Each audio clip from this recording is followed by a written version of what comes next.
sampah plastik. Ini saya selaku host yang akan mungkin bertanggung jawab ya terhadap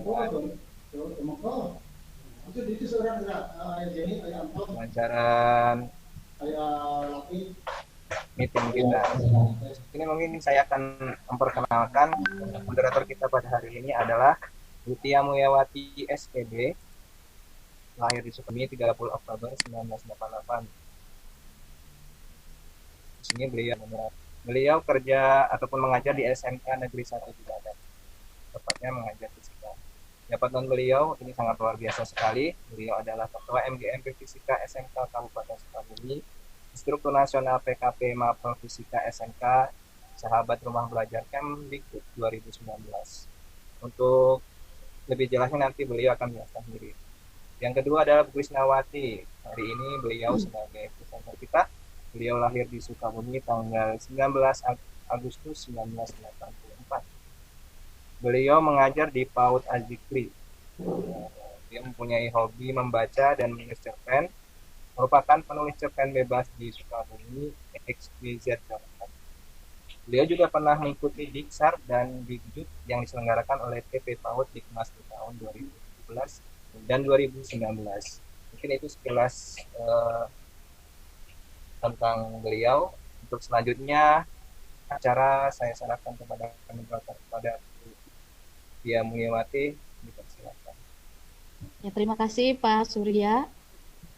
Selamat sore kepada Bapak Ibu peserta, Bapak Firman Fajar sebagai instruktur, dan Bapak Ibu guru yang lain ya. Ini ada 9 partisipan. Terima kasih atas waktu dan meluangkan waktu untuk mengisi acara ini. Alhamdulillahirabbil alamin. Kita dapat berkumpul di sini dalam kegiatan PCT Batch 6 Jawa Barat di Kabupaten Sukabumi dan Kota Sukabumi. Di sini hari ini kita akan membahas tentang sampah plastik. Sampah plastik di sini akan sampah plastik bencana atau berkah akan dibawakan oleh pemateri atau presenter kita Bu Grace Nawati. Ya, Bu Grace Nawati sudah siap? Iya, siap, Bu. Iya. Kepada Bu Grace Nawati saya persilakan. Oke, terima kasih, Bu Tia. Dan terima kasih juga untuk hostnya. Bismillahirrahmanirrahim. Assalamualaikum warahmatullahi wabarakatuh. Pertama-tama saya ucapkan terima kasih kepada semua yang hadir di sini, para instruktur serta peserta PCT Batch 6 yang sudi untuk mampir dalam sesi diskusi kami. Ya, alhamdulillah pada kesempatan kali ini selama 30 menit ke depan sebelum yang saya jangan dimut dong. Ya, selama 30 menit ke depan saya akan membawakan sebuah tema. Jadi, alhamdulillah sekali ya. Di sini saya akan menyampaikan mengenai sebuah kondisi yang menjadi polemik di lingkungan kita, di Indonesia, bahkan di dunia. Ditemani dua rekan saya yang luar biasa, Ibu Tia sebagai moderator dan Bapak Surya sebagai host.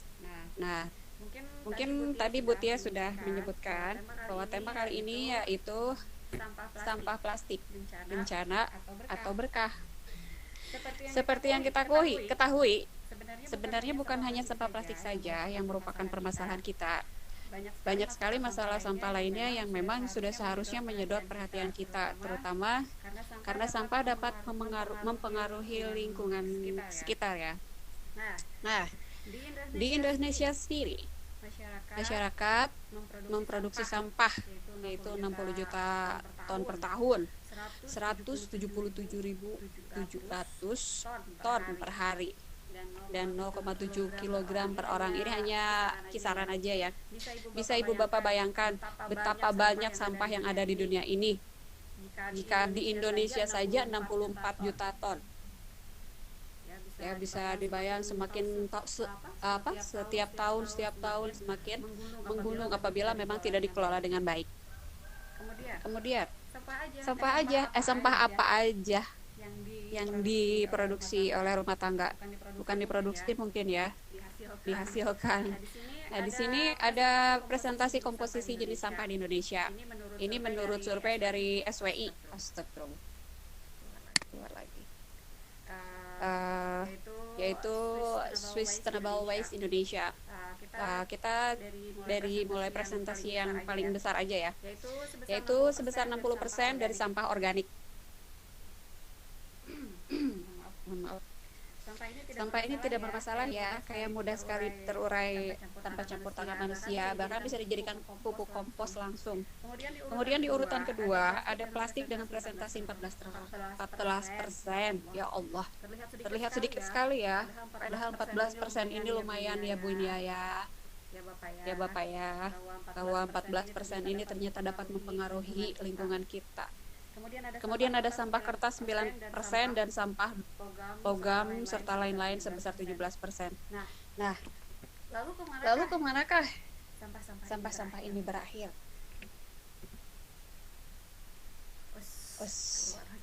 Keluar lagi. Nah, inilah yang membuat saya cukup prihatin ya Ibu Bapak, karena sampah yang dihasilkan sementara yang saya tahu ini akan diangkut dan berakhir di TPA atau tempat pembuangan akhir, bahkan tanpa dikelola.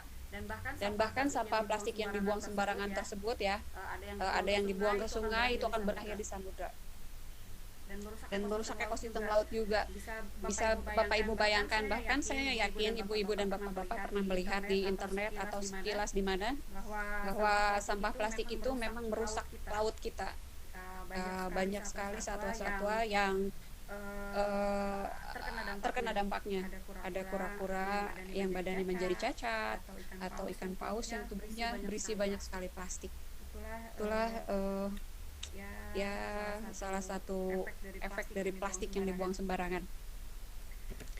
Kemudian di sini ada skema pengelolaan sampah. Nah, sampah rumah tangga dihasilkan. Kemudian ada baiknya apabila dipisahkan menjadi 3. Nah, sampah itu digolongkan menjadi 3 macam ya, yaitu organik, non-organik, dan B3. Organik itu merupakan sampah yang dapat terurai tanpa campur tangan manusia. Kemudian sampah non-organik adalah sampah yang dihasilkan dari bahan-bahan non-hayati, baik berupa produk sintetik ataupun hasil proses teknologi, bahkan pengolahan bahan tambang atau sumber daya alam yang tidak dapat diuraikan oleh alam. Jadi tidak bisa terurai sendiri tanpa bantuan manusia. Kemudian di sini ada B3, sampah B3. Apa itu sampah B3? Yaitu sampah yang dapat menimbulkan kerusakan lingkungan dan mengancam kesehatan. Kenapa? Karena sampah ini memiliki sifat dan konsentrasi zat beracun yang berbahaya. Ya, apalagi jika tidak dikelola dengan baik. Nah, untuk B3 ini pengolahannya itu biasanya langsung dimasukkan ke landfill. Ya, dari 3 sampah ini memiliki pengolahan tersendiri. Ya, mungkin untuk sampah organik bisa dijadikan pupuk kompos seperti yang tadi saya sudah katakan. Kemudian kita bahas dulu B3. Nah, B3 ini seperti yang tadi saya bilang juga dikirim ke landfill untuk proses. Landfill itu sendiri saya baru tahu ada di Bogor ya. Jadi landfill itu merupakan sebuah lahan di mana proses recycle, bukan recycle mungkin ya, tempat di mana barang-barang yang merupakan sampah B3 itu dikumpulkan kemudian diproses, bukan dibudayakan juga apa ya namanya. Di sini saya baru tahu di daerah Bogor untuk landfill ini, kalau tidak salah Galuga, atau yang terbaru kalau tidak salah Luna. Lulut Nambo. Tapi kita nggak akan bahas itu ya sekarang. Kita akan membahas tentang pengolahan sampah plastik. Nah, sampah plastik ini termasuk non-organik. Sampah ini bisa dipisahkan langsung, yaitu disortir sebagian dan dibuat kreasi daur ulang. Ya, daur ulang ini dibuat kreasi sedemikian rupa sehingga menghasilkan barang-barang yang memang dapat dipergunakan atau memiliki estetika dan harga. Nah, kemudian ada sebagian yang dikumpulkan, kemudian diangkut ke TPS biasanya. Nah, di TPS ini juga plastik-plastik tersebut mengalami proses sortir. Jadi nanti akan diproses juga, mana yang masih bisa didaur ulang dan mana yang tidak. Nah, ini setelah proses sortir selesai, nanti akan ada proses pencacahan. Proses pencacahan ini dilakukan oleh mesin ya, ada mesinnya. Jadi plastik yang ada yang sudah disortir itu nanti dipotong hingga bagian-bagian terkecil, biasanya itu sekitar sentimeter. Itu kisarannya, tapi mungkin ada yang lebih kecil lagi. Nah, setelah dicacah, nanti dia akan dicuci. Kemudian setelah itu plastik yang sudah dicacah tersebut mengalami tahap pemanasan atau penggilingan. Nah, setelah digiling nanti dipanaskan, dan saat dipanaskan itu nanti dibentuk menjadi biji plastik. Nah, pencetakan biji plastik. Nanti setelah biji plastik ini terbentuk, nanti bisa diolah menjadi produk lagi dan masuk lagi ke rumah tangga seperti itu. Kemudian seperti yang tadi saya bilang, ada dua jenis plastik yang memang tidak bisa yang digolongkan, yaitu yang pertama yaitu jenis termoplastik yang dapat didaur ulang. Ya, contohnya bisa ditemukan pada botol deterjen, botol obat yang agak-agak tebal gitulah. Yang sering digunakan, maksud saya, maaf. Kemudian yang kedua adalah plastik jenis termoset. Nah, kalau ini mungkin saya salah ketik ya. Termoset ini tidak dapat didaur ulang, maksudnya tidak daur ulang secara langsung. Jadi misalnya seperti ekli, PVC, melamin. Nah, yang sering kita pakai, apalagi ibu-ibu ya di dapur itu biasanya ada melamin. Itu tidak dapat didaur ulang teman-teman, jadi harus dihancurkan. Kemudian, pengelolaan sampah plastik ini menurut Undang-Undang Nomor 18 Tahun 2008, di dalamnya ada peraturan mengenai tugas pemerintah, yaitu adalah memfasilitasi pengembangan dan penerapan teknologi untuk pengelolaan sampah. Nah, di sini seperti yang Bapak Ibu baca ya, ini tidak salah, saya juga sudah sebutkan barusan bahwa pemerintah memfasilitasi pengembangan dan penerapan teknologi. Sampai saat ini fasilitasnya cukup sedikit ya, terutama untuk pengelolaan sampah. Jadi hanya di TPA yang cukup besar biasanya ada, sementara yang kecil-kecil itu biasanya jarang sekali ada pengelolaan sampah langsung gitu. Jadi sampah-sampah tersebut memang harus diangkut ke suatu TPA yang memang bisa menampung banyak sekali. Kemudian sementara penyelenggaranya ada semua pihak yang terkait. Pihak yang terkait di sini ya masyarakat, kemudian Dinas Kesehatan dan Lingkungan. Dan semua pihak yang memang harus ikut ya. Berarti semua pihak tidak tanpa terkecuali, bahkan pemerintah pun harus. Kemudian di sini adanya pembahasan mengenai larangan dan sanksi administratif untuk yang melanggar. Jadi oknum-oknum sebenarnya ada larangannya, hanya saja ketegasannya mengenai sanksi administratifnya itu sampai sekarang saya belum pernah dengar ada. Kalaupun misalnya ada, paling seminggu 2 minggu udah gitu hilang. Kemudian, apa saja sih langkah yang sebenarnya dapat dilakukan untuk mengatasi permasalahan sampah plastik ini? Nah, ini ya ibu-ibu, bapak-bapak. Yang pertama yaitu pembentukan bank sampah dan pusat kreativitas limbah plastik. Nah, pembentukan bank sampah ini sebenarnya sudah ada di beberapa daerah, tapi tidak secara merata ya. Jadi sampah-sampah itu dikumpulkan dan memang untuk didaur ulang. Jadi dimanfaatkan sebaik-baiknya, sehingga tidak mubazir lah istilahnya ya. Nah, bank sampah ini tugasnya yaitu mengumpulkan. Jadi pada saat orang-orang diminta untuk mengumpulkan sampah, maka si bank sampah itu akan menampung. Nanti akan ada istilahnya timbal baliknya, bisa itu berupa uang atau barang-barang dan lain-lainnya, sehingga ibu-ibu rumah tangga itu tidak akan membuang sampah sembarangan. Jadi mereka akan memilah, kemudian menyetorkannya pada bank sampah itu. Nah, kemudian di sini pusat kreativitas limbah plastik. Ya, ada khusus mungkin ya, seperti misalnya ada rumah kerajinan yang memang memproduksi sampah-sampah plastik, misalnya dari bungkus-bungkus kopi yang kayak gitu bisa diproduksi menjadi tas-tas keren, atau mungkin sedotan-sedotan menjadi banyaklah menjadi kreatif gitu. Kemudian di sini yang kedua, membuat sentra tempat pengolahan sampah plastik di semua TPA.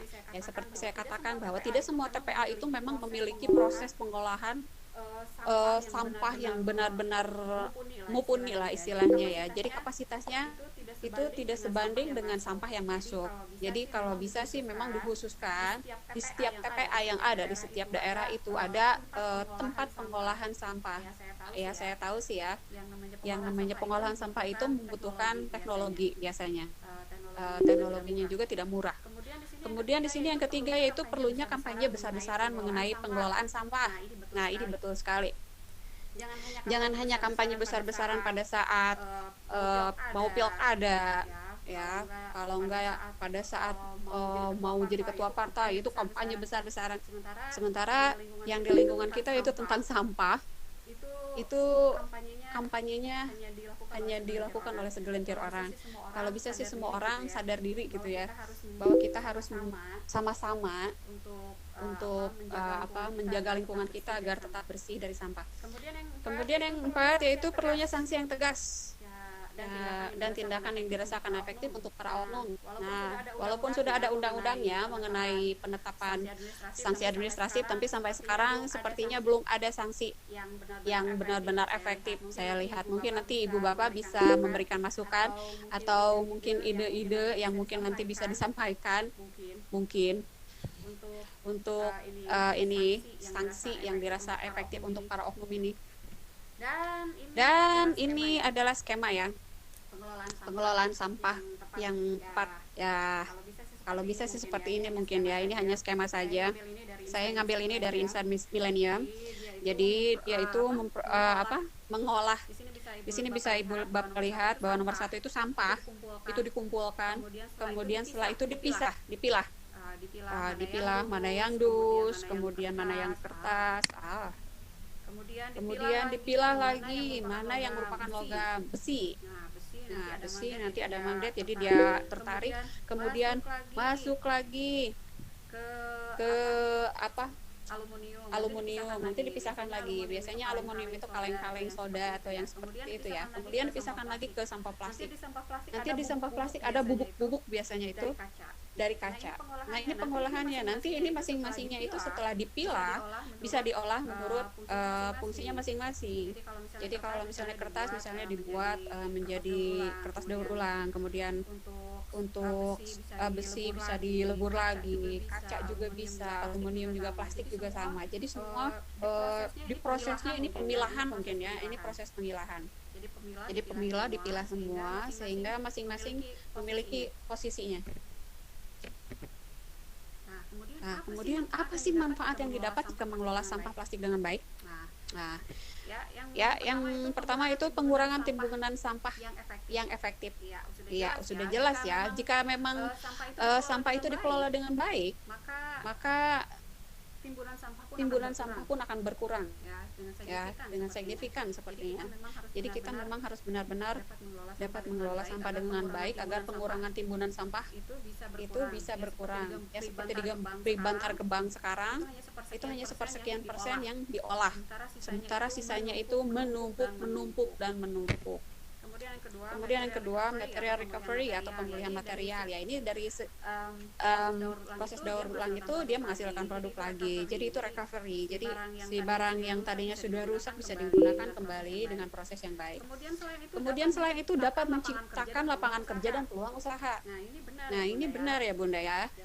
Ya Bapak ya. Nah jadi lapangan kerja ini bisa dibuat sebagai peluang usaha. Kenapa saya bilang begitu? Karena memang sudah banyak ya bahwa usaha-usaha dari limbah plastik ini yang dibuat menjadi kerajinan-kerajinan dan lain-lain sebagainya. Nah, itu merupakan peluang usaha juga, bukan hanya untuk para pengusaha ya, tapi lapangan kerja juga untuk orang-orang yang memang membutuhkan tambahan setiap harinya. Kemudian manfaatnya lingkungan yang bersih dan nyaman. Ya, ini yang saya rindukan ya selama ini, lingkungan yang bersih dan nyaman. Coba dilihat di jalan-jalan, kadang-kadang saya melihat ada sampah berserakan, itu miris juga ya.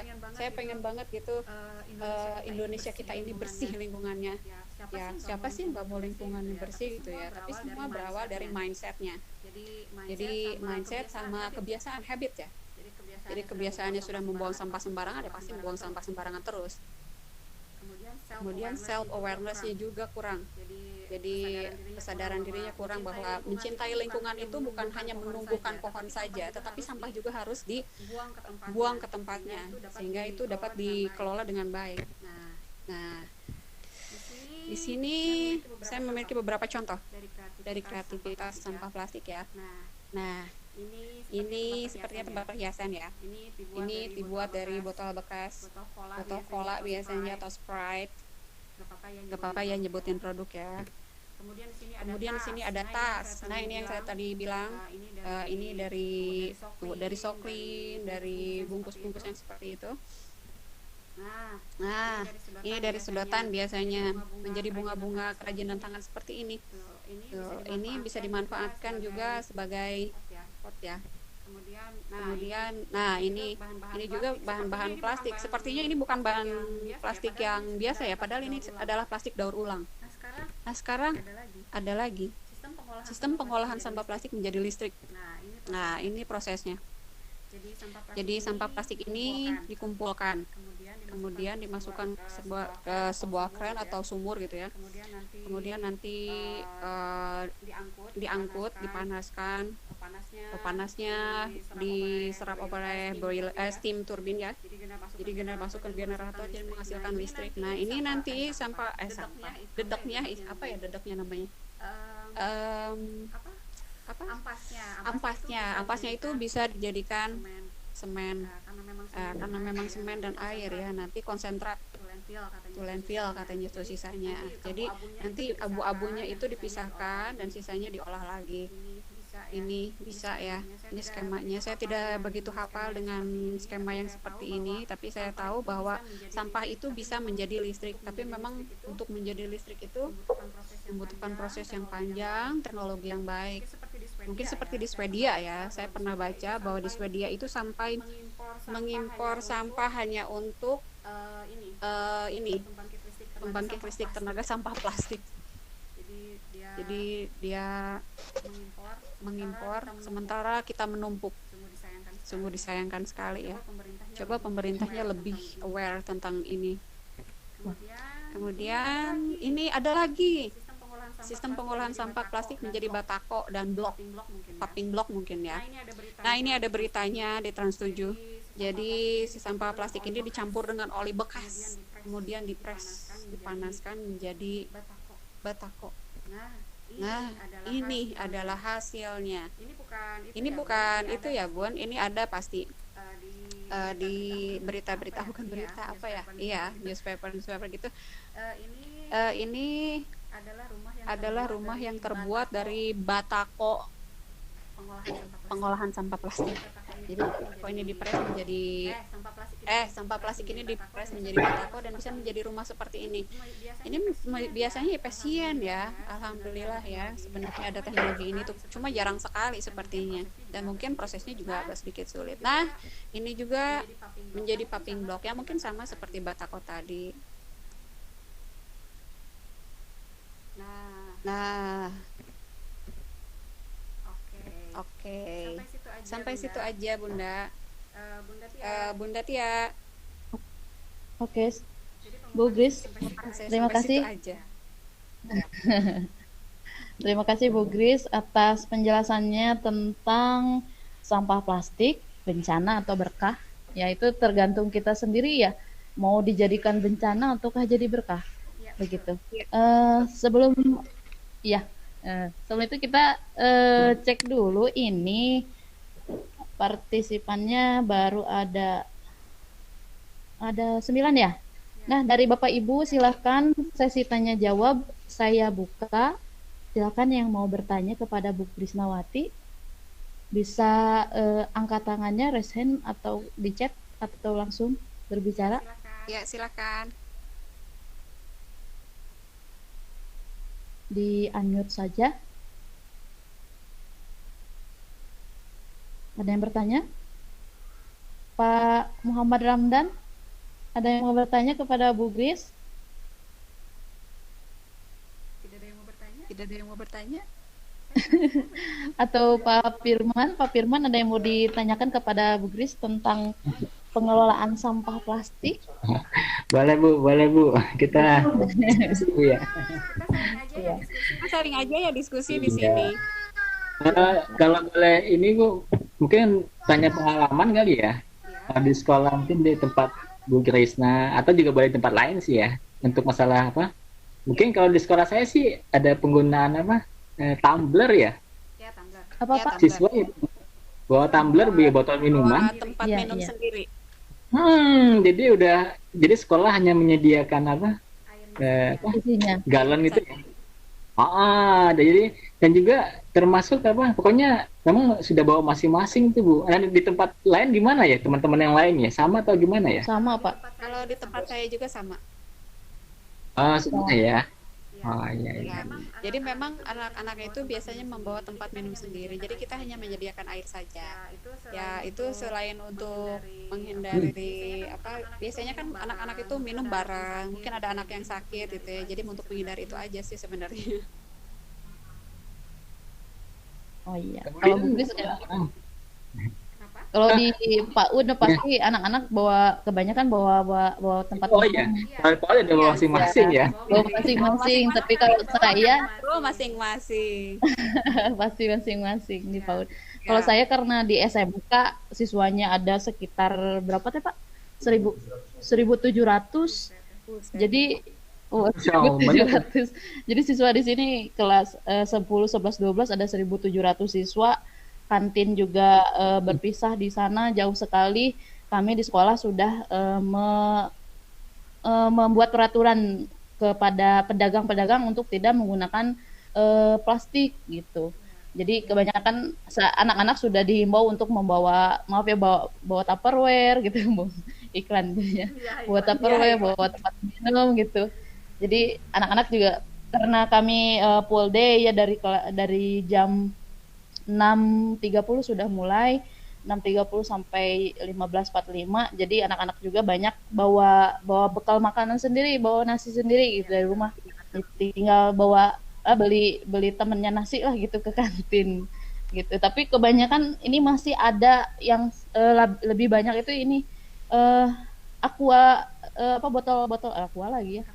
Bukan botol aqua gelas, iya gitu. Ya, air mineral gelas gitu. Itu banyak sekali tertumpuk di mana-mana, apalagi pada saat olahraga gitu atau pada saat kelas meeting gitu ya. Habis main pol ya, habis main basket di lapangan masih banyak itu. Sebenarnya di tiap sekolah mungkin ada sekolah yang mempunyai mesin ya, mesin bubutnya ya. Kan itu untuk ini menghancurkan. Iya. Kalau nggak salah di sini ada apa ya Pak Nono?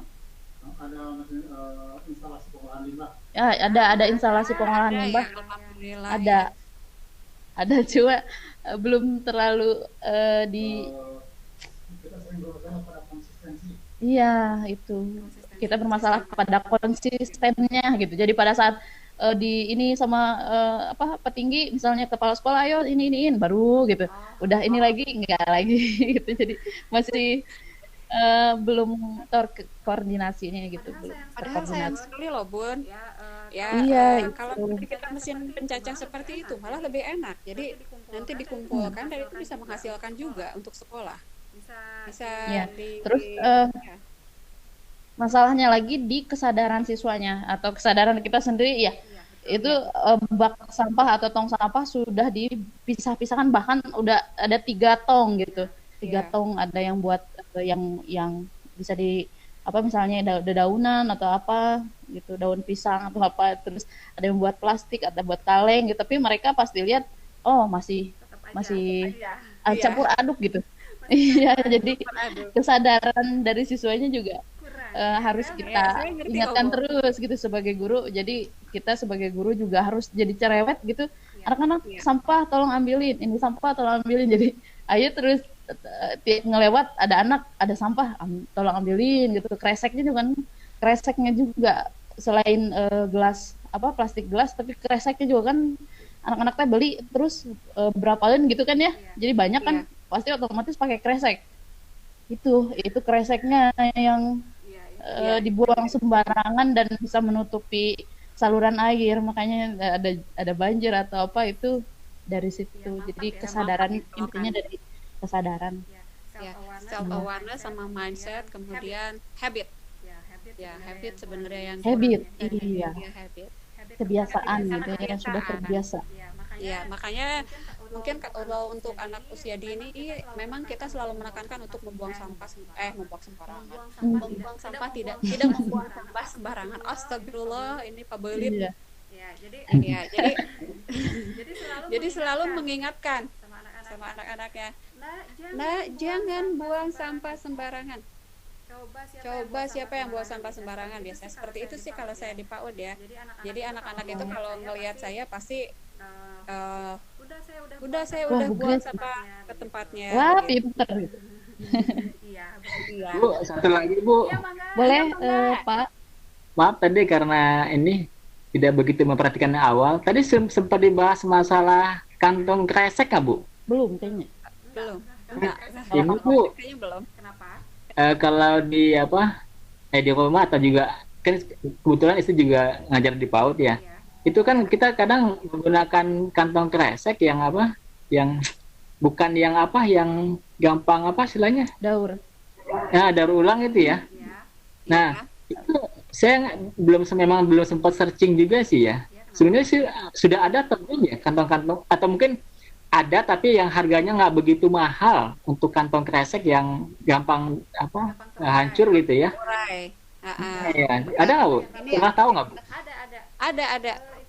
Itu bahannya apa ya? Ada sih Pak, tapi harganya juga tidak terlalu mahal sebenarnya. Ya, cuma memang jarang aja karena gitu ya? kebanyakan sampahnya plastik daur ulang. Kebanyakan. Tuh. Iya.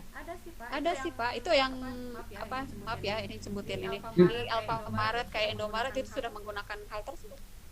Maksud saya yang dijual Bu, itu kan buat buat pembeli kan ya? Maksud saya yang bisa kita beli. Ada ya? Pak. Ada. Cuma memang jarang aja. Maksudnya saya lagi pikir Bu, kan kalau di tempat saya kan istilahnya ada yang mengut sampah ya, tukang sampah ya. Maksudnya saya memperhatikan setiap hari kan dipungut dan itu kan jumlahnya banyak ya. Iya Jadi betul. banyak plastik-plastik yang mungkin memang susah didaur ulang itu ya. Maksudnya bukan lama terurainya gitu kalau dibuang Buang sembarangan. Iya Iya, Pak. begitu kan ya. Iya. Jadi maksud saya ini juga masalah penting untuk pembuangan sampah juga sebaiknya kantong kresek yang mudah terurai gitu seperti itu Bu ya. Ya, tapi sulit sekali Pak untuk Iya. sekarang ya. Itu menjadi dilema sebenarnya untuk kita. Di lain pihak yang memang bisa didaur ulang itu harganya memang beda daripada yang biasa kita pakai ya, yang sehari-hari. Betul. Itu yang Maksud saya didaur ulang, bukan didaur ulang, susah terurai. terurai ya istilahnya ya. Iya. Jadi ya sulit. Kalau bisa sih kita mengurangi penggunaan kresek gitu. Nah itu dia Bu. Ya. Yang maksudnya kalau dengan tukang sampah kan dia tinggal yang menggunakan kantong kresek ya. Apalagi kan? Jadi contohnya kita langsung buru-buru aja. Bu Kris, contohnya gini, saya ke pasar nih, beli wortel diplastikin, terus beli bawang diplastikin, beli apa diplastikin, terus di plastik gede gitu. Pas saya bawa ke rumah, ke dapur, dibuka-buka plastik, wah ternyata satu kali saya beli, ternyata plastiknya itu banyak sekali gitu. Iya. Iya, gitu. Itu di pasar, tapi kalau untuk di swalayan supermarket yang Indomaret, Alfamart, Yomart dan sebagainya itu sudah mulai kemarin sudah mulai digalakan untuk tidak mengeluarkan plastik gitu. Bahkan kita disarankan untuk membeli Bawa masing-masing Bu ya. ya membeli, maka kalau nggak bawa disuruh beli itu seperti goodie bag itu ya. Ya yang Ya, dari betul. kain gitu. Jadi makanya saran saya untuk ibu-ibu atau bapak-bapak gitu ya yang mau ke pasar atau misalnya ke Alfamart, Indomart ya. Jadi kita bawa sendiri. Jadi iya tidak mengurangi, setidaknya mengurangi efek sampah yang dari kantong plastik begitu. Baik Bu, cukup. Terima kasih Bu ya. Iya Bapak, terima kasih Pak Terima Firman. kasih Bapak. Iya, ada lagi atau ini karena waktunya sudah 14.57 ya. Jadi kita tutup saja dengan kesimpulan. Jadi sampah plastik itu bencana atau berkah tergantung kita membawanya kemana, ke berkah atau bencana ya. Jadi tugas kita untuk sebagai guru ataukah sebagai warga negara untuk dapat mengelola sampah dengan baik, atau setidaknya kita memisahkan, memilah mana yang sampah plastik, mana yang bisa langsung seperti organik ya, bisa langsung terurai gitu. Jadi tidak sembarangan untuk menyimpan sampah atau membuang sampah begitu. Dan sepertinya tadi ada salah satu langkah-langkah yang harus dilakukan, itu pembentukan bank sampah. Jadi kami mengharapkan dari pemerintah ada ketegasannya dan ada konsistennya gitu, konsistensi untuk membuat pembentukan bank-bank sampah di misalnya dari yang lingkup kecil atau dari RT RW gitu ya. Jadi dari para pemuda biasanya ada alokasi dana untuk membuat suatu kerajinan begitu. Iya, betul. Begitu Bu. Ada yang mau ditambahkan? Jadi kesimpulan hari ini ya, sebenarnya sampah plastik Ya. itu bencana berkah. Jadi sebenarnya di dunia ini tidak ada yang namanya sampah jika memang melakukannya di tempat yang benar dan seharusnya. Dan di dunia ini juga tidak akan sampah jika kita mampu dan bijak mengelolanya. Jadi itu saja dari saya. Jadi mohon maaf atas segala kekurangan, dan itu semata dari saya sebagai manusia biasa, karena memang kesempurnaan itu sesungguhnya milik Allah. Terima kasih atas kesediaannya mengikuti ini untuk semuanya. Mungkin saya Grisnawati undur diri, dan saya serahkan kembali ke acara ke moderator. Astagfirullah. Wabillahi taufiq wal hidayah. Oke. Warahmatullahi wabarakatuh. Waalaikumsalam warahmatullahi wabarakatuh. Sungguh luar biasa pembahasan sesi ini ya, karena ini suatu masalah yang tidak kunjung selesai gitu, tentang sampah plastik yang mudah-mudahan ada kesadaran minimal dari diri kita sendiri untuk berubah dan lebih disiplin untuk membuang sampah pada tempatnya begitu. Terima kasih Bu Kris. Dan kepada Pak Surya saya kembalikan kepada host. Silakan Pak Surya.